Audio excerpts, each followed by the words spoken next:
சென்னை கிழக்கு கடற்கரை சாலையில் கட்டுப்பாட்டை இழந்து லாரி கவிழ்ந்ததில் சாலையோரம் நிறுத்தப்பட்டிருந்த ஆட்டோ அப்பளம் போல நொறுங்கியது. கூடுதல் விவரங்களை வழங்குவதற்காக செய்தியாளர் செந்தில் இணைகிறார். செந்தில், விவரங்கள்.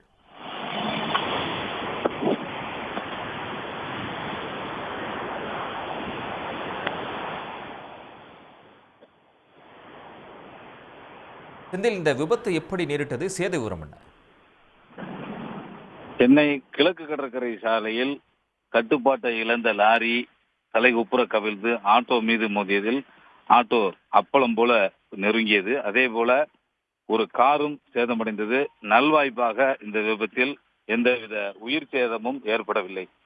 சென்னை கிழக்கு கடற்கரை சாலை அக்கறை அருகே இன்று அதிகாலை சென்று கொண்டிருந்த லாரி ஒன்று அந்த வழியாக வந்த ஒரு இருசக்கர வாகனம் மீது மோதாமல் இருப்பதற்காக லாரி டிரைவர் திடீரென பிரேக் பிடித்துள்ளார். அப்போது கட்டுப்பாட்டை இழந்த அந்த லாரியானது சாலையோரம் நின்று கொண்டிருந்த ஆட்டோ மீது கவிழ்ந்தது.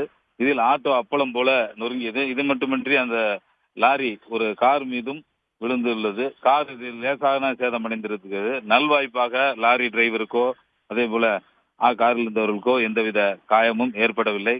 இதனால் சிறிது நேரம் போக்குவரத்து பாதிக்கப்பட்டது. தகவல் அறிந்த போக்குவரத்து போலீசார் சம்பவ இடத்திற்கு விரைந்து ஜேசிபி இயந்திரம் மூலம் தற்போது அந்த வாகனத்தை, அதாவது லாரியை மீட்கும் பணியில் ஈடுபட்டிருக்கிறார்கள். ஜேசிபி மற்றும் கிரேன் அந்த பகுதிக்கு வரவழைக்கப்பட்டுள்ளது.